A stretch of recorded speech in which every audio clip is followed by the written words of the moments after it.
Et il faudrait bien que sur France Info, maintenant, vous arrêtiez en permanence de répéter des bêtises sur la France Insoumise. Donc, s'il vous plaît, ce serait bien, une bonne fois pour toutes, que vous arrêtiez de répéter des mensonges en permanence, parce que malheureusement, je ne suis pas toujours là pour pouvoir vous corriger.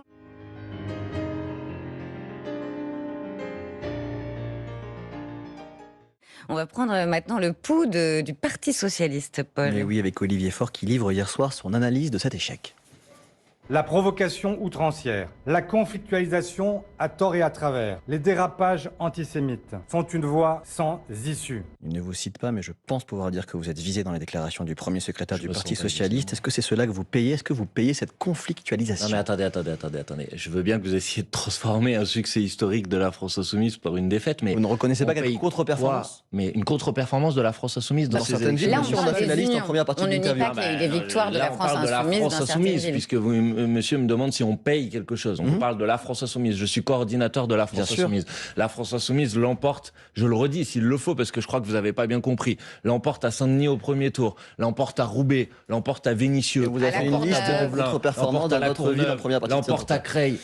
Excusez-moi, la France Insoumise a 10 ans. Le Rassemblement Olivier National... Faure dit que dans ces alliances, vous avez été un boulet. Le Rassemblement National, mais j'ai répondu sur les alliances. Le Rassemblement National a mis 25 ans à gagner une ville de plus de 100 000 habitants dans notre pays. La France Insoumise, en 10 ans, gagne 2 villes de plus de 100 000 habitants. Allez, plus de 100 000. Roubaix, c'est 99 000 et quelques. Donc vous on va avez les le même compter dans discours les que 100 000. Renaissance ce matin, mais j'ai pas les mêmes discours que Renaissance. Il se félicite aussi d'avoir gagné 2 villes de plus de 100 000 habitants. J'ai pas les mêmes discours que Renaissance. Alors que vous disiez que Renaissance était complètement transparent dans ce conteste, je n'ai pas les mêmes discours. Enfin, Renaissance dirige le pays, madame, depuis 10 ans. Mais c'est un parti qui est jeune.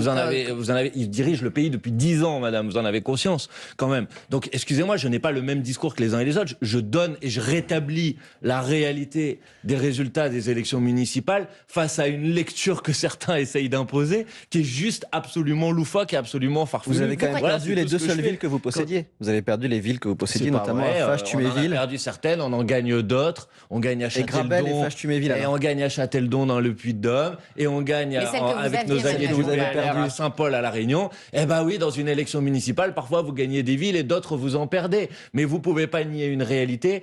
Je l'ai dit en introduction de cette interview, c'est que vous aurez quasi 20 fois plus d'habitants demain qui vivent dans une ville dirigée par la France Insoumise qu'avant ces élections municipales. Alors ça, si vous appelez ça une défaite, allez-y. Là, on parle des alliances avec notamment les socialistes. On parlait de la France Insoumise. Est-ce que les électeurs ne sont pas dupes? Parce que ça fait depuis des mois que vous accusez les socialistes d'être des traîtres vendus aux macronistes. Mais madame, je vous ai répondu, vous pouvez là aussi. Voilà, mais vous pouvez continuer. Soudain, vous alliez avec eux. Alors que vous disiez hier que c'était des traîtres alliés avec Emmanuel Macron. Madame, vous pouvez continuer à répéter partout quelque chose. Non, mais c'est pas une question, c'est une affirmation. Et dans cette affirmation, elle ne s'appuie pas sur une analyse des résultats. Donc pardonnez-moi, moi je vous ai répondu sur les alliances. Maintenant, il est évident, et c'est là où Olivier Faure fait preuve d'une responsabilité absolue, il est évident que quand pendant toute la campagne du premier tour, vous expliquez que les Insoumis, de manière absolument honteuse et absolument calomnieuse, sont infréquentables, qui sont dangereux, etc. Ce qu'a fait Olivier Faure pendant toute la campagne, jusqu'à sortir un communiqué historique du Parti Socialiste disant il n'y aura pas d'alliance avec la France Insoumise,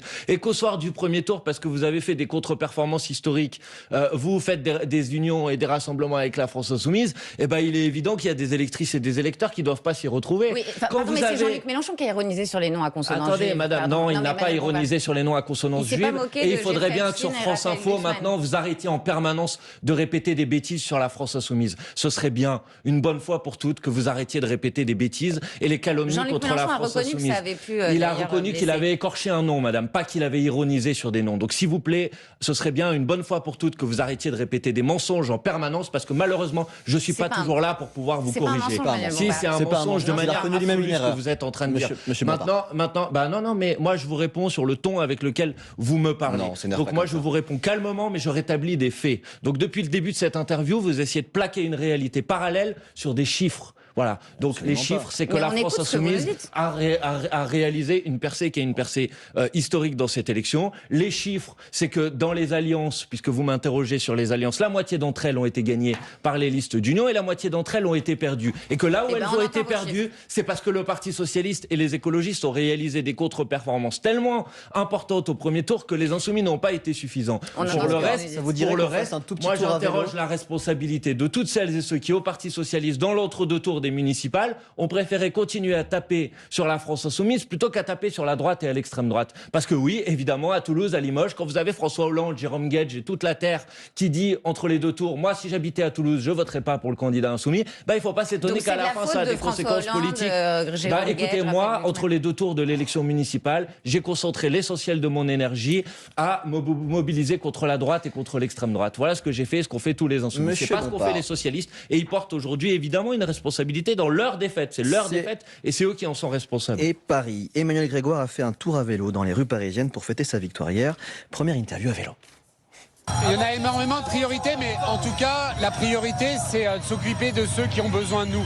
Est-ce que vous félicitez ce matin Emmanuel Grégoire d'avoir battu à plat de couture Rachida Dati? D'abord, je me félicite de la défaite de la droite, de Mme Dati. Et évidemment, Emmanuel Grégoire a remporté l'élection municipale. Vous le félicitez ou pas? Moi, je le félicite de sa victoire, comme je félicite tous les élus, quelle que soit leur étiquette politique, même si des fois ça me fait pas plaisir, qui ont gagné les élections municipales. Pourtant, l'objectif de Sophia Chekirou, c'était qu'il n'y ait pas, qui a maintenu sa candidature, c'était qu'il n'y ait pas un socialiste maire de Paris. Ça continue. Quoi, ça continue? Je cite votre candidate. L'objectif de Sophia Chekirou, elle était candidate, son objectif c'était de gagner. Donc oui, c'était qu'il n'y ait pas de socialisme, mais qu'il n'y ait pas non plus Mme Dati qui soit maire de Paris. Mais elle s'est quand même maintenue, au risque d'affaiblir. Au risque de quoi, madame? Regardez, c'est quand même... D'affaiblir la gauche et de renforcer la droite. Elle a été affaiblie, la gauche?